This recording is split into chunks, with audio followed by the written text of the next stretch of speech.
Hi, this is Stray Passer, and this is my movie review with minor spoilers of The Hobbit. I saw it today in 3D. There's the ticket. Let's see if you can see that yet. Hobbit. Yep, 3D. There it is. Okay, I saw it today. I'm a big fan of the Lord of the Rings movies. Like I said, I have the special editions of the DVDs. Really big fan of the Lord of the Rings movies. So when I heard that The Hobbit was being made, definitely said I was going to see it, and this is on my list of most anticipated movies for 2012. So I went to see it today and saw it in 3D. And say, first of all, I thoroughly enjoyed the movie. The 3D was excellent. Saw it in 3D. It was actually fantastic to me. Definitely made the movie. But I just love the whole world of the whole Middle Earth. Just love the whole world of it with orcs and um and goblins and giant spiders, shapeshifters, and sorcerers. I just love the whole world. And like I said, I never read the book. I know this is based on the J.R.R. Tolkien stories, but I never read the books. But this movie, like most people know from seeing the trailers and from those who've read the books, is about Bilbo Bilbo Baggins, who was introduced in the Lord of the Rings movies as an older man. This one takes place 60 years before the events of Lord of the Rings. Um, Basically, his journey with the 13 dwarfs who try to reclaim their kingdom from the dragon called Smag. I think that's his name. How you pronounce it, Smag? Okay, and stars Martin Freeman, of course, as Bilbo Baggins, the younger Bilbo Baggins, and Ian McKellen. Okay, as Gandalf, and then they have various characters. But the main character, I think, or the main dwarf, is Thorin. Okay, played by Richard Armitage. Like I said, this is their journey to get to their old home to reclaim their kingdom. That was, like I said, in the beginning of the movie. Like I said, there'll be minor spoilers. In the beginning of the movie, they show the the dwarfs living in Erebor. That's what they call it, Erebor.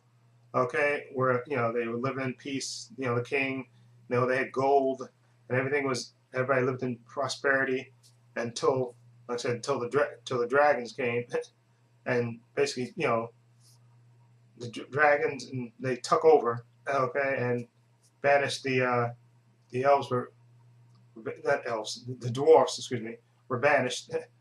uh, you know, and they basically had to go on the run from their kingdom. And this is the story about 13 of these elves, not elves. I keep saying elves, not elves. 13 of these dwarfs.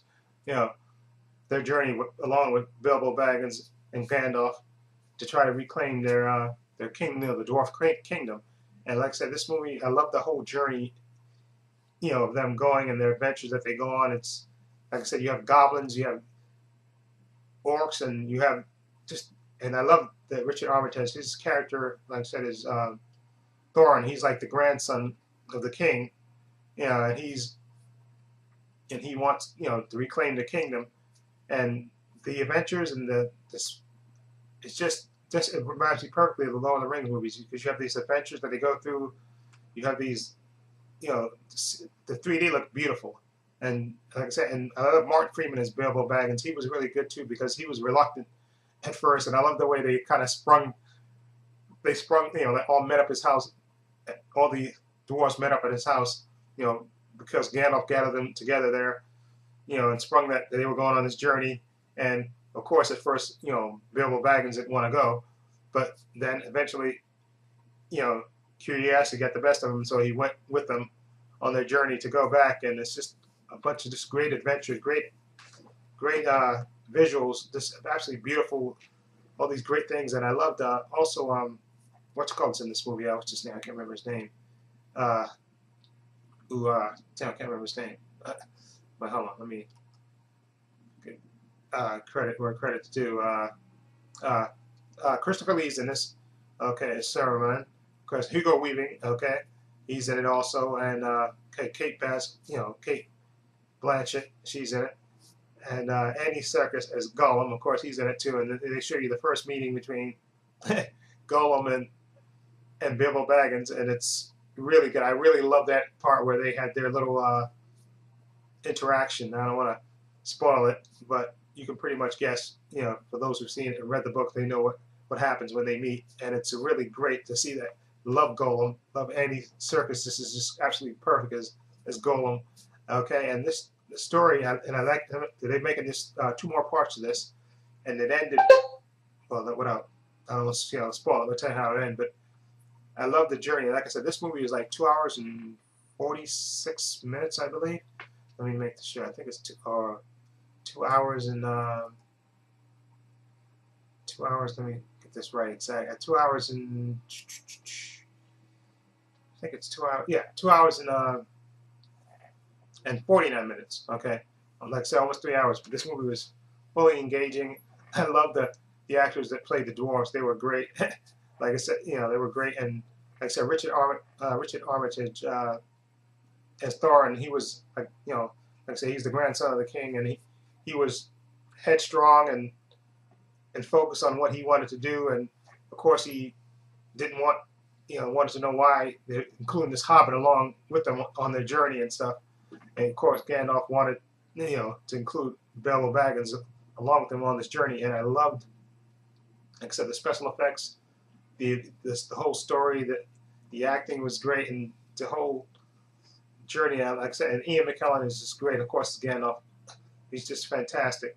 And like I said, they even show what's his name? I can't remember. They frame the story with so they do show you do get to see Elijah Wood as Frodo, you know, which is good to see him as Frodo again, because they kind of start off the movie with, you know, Bilbo Baggins basically writing down his story, you know, of what he's going to tell Frodo, you know, writing his journey about what happened. And you see Frodo, you know, there, you know, they show like a beginning part of it. They show Frodo and them talking and stuff, and then they, you know, flash back to 60 years ago in their adventure, and you know, his, you know, Bilbo Baggins' adventure with the dwarfs. And it's just a fantastic movie. I can't highly recommend this movie. Like I said, the 3D was great.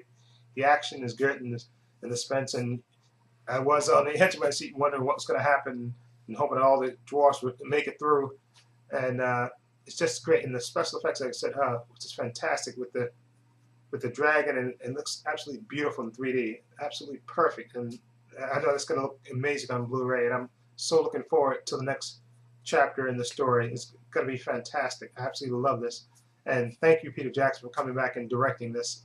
It was just fantastic to me. And you know, this movie's going to make a ton of money, and it so deserves it, because this movie is perfect, and it's perfect like in the same tradition as the Lord of the Rings movies. Okay, with the great special effects, great story, with great heart, and I don't know what more to say. Definitely go see this movie. Totally worth seeing. If you've seen it, let me know what you think. Feel free to leave your comments down below. And this is Trey Pastor saying so long and take care.